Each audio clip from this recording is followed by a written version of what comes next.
एक जनप्रतिनिधि जनता की समस्या को सड़क से लेकर संसद तक उठाता है, लेकिन राजनीति के रंग भी अलग हैं, रूप भी अलग है और राजनीति की रणनीति को समझना भी बेहद मुश्किल है। उत्तर प्रदेश में प्रमुख विपक्षी पार्टी समाजवादी पार्टी जातीय जनगणना को लेकर आंदोलन करने की तैयारी में है और समाजवादी पार्टी ने जातीय जनगणना का मुद्दा सदन में भी उठाया है। तो वहीं उत्तर प्रदेश की सरकार जाति जनगणना को लेकर तैयार नहीं है और इनकार कर रही है, तो वहीं बिहार में कोर्ट के आदेश के बाद जाति जनगणना शुरू हो चुकी है। सबसे बड़ा और सबसे गंभीर सवाल यही है कि क्या जातीय जनगणना समाज के हित में है, प्रदेश के हित में है, देश के हित में है या नहीं है।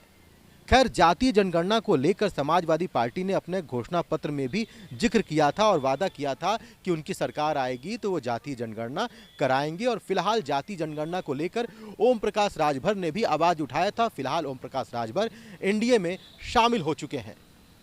तो जातीय जनगणना को लेकर तमाम पार्टियों के मतभेद हैं, तमाम पार्टियों के अपने अपने मत हो सकते हैं, लेकिन उत्तर प्रदेश सरकार फिलहाल जातीय जनगणना से इनकार कर रही है।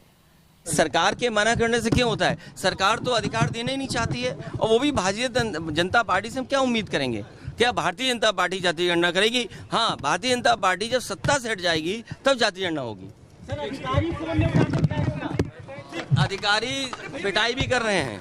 उत्तर प्रदेश विधानसभा के मानसून सत्र के दौरान सपा ने सदन में जाति आधारित जनगणना का मुद्दा उठा दिया। आजमगढ़ से सपा विधायक संग्राम सिंह यादव ने विधानसभा में जातीय जनगणना का मुद्दा उठाया था, जिसके जवाब में मुख्यमंत्री योगी आदित्यनाथ ने साफ तौर पर कहा कि राज्य में जातीय जनगणना कराने की योजना नहीं है, क्योंकि जनगणना का समस्त कार्य भारत सरकार कराती है। सीएम योगी आदित्यनाथ ने संविधान की 7वीं अनुसूची का हवाला देते हुए कहा कि संघ सूची के क्रमांक 69 पर जनगणना का विषय अंकित है। भारत सरकार जनगणना अधिनियम 1948 एवं जनगणना नियमावली 1990 के अंतर्गत पूरे देश में जनगणना का कार्य कराती है। दरअसल समाजवादी पार्टी ने साल 2022 के विधानसभा चुनाव में जातीय जनगणना के मुद्दे को अपने घोषणा पत्र में शामिल किया था। इसके अलावा पीडीए के लिए भी जाति आधारित जनगणना सपा अध्यक्ष की लिस्ट में सबसे ऊपर है। 2024 लोकसभा चुनाव के मद्देनजर सभी विपक्षी पार्टियां लगातार जाति आधारित जनगणना की मांग कर रही हैं। बिहार में सत्तारूढ़ जनता दल यूनाइटेड और राष्ट्रीय जनता दल को कोर्ट के आदेश के बाद सफलता मिल गई है और वहां जातिगत जनगणना का काम भी शुरू हो गया है। उत्तर प्रदेश जैसे बड़े राज्य में पिछड़ों की राजनीति करने वाली मुख्य विपक्षी पार्टी सपा की जातिगत जनगणना की मांग को यूपी की योगी आदित्यनाथ सरकार ने नकार दिया। दरअसल सपा इसे पीडीए के लिए काफी महत्वपूर्ण मान रही है।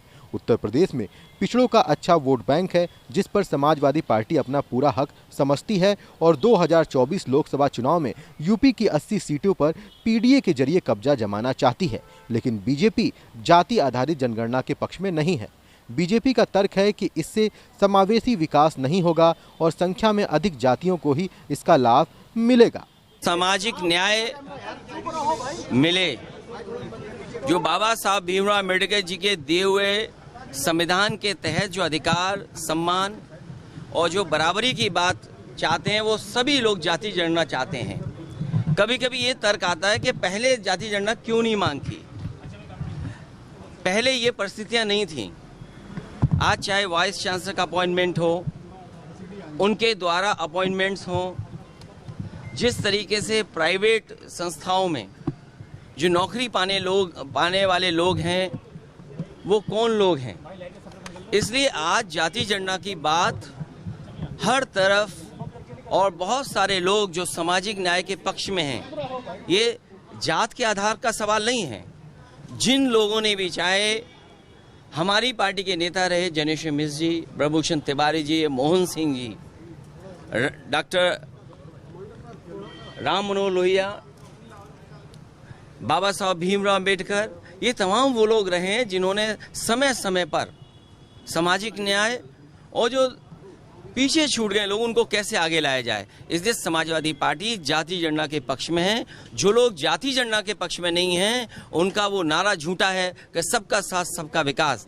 जब तक सबके अंदर बराबरी नहीं आएगी, तब तक सबका साथ कैसे संभव है?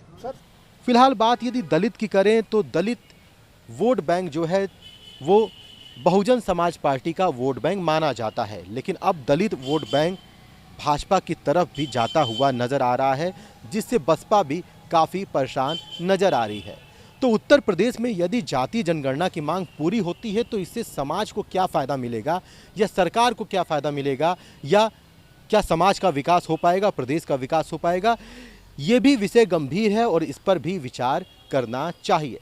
लखनऊ से कैमरा पर्सन समर के साथ मैं अभिनेंद्र।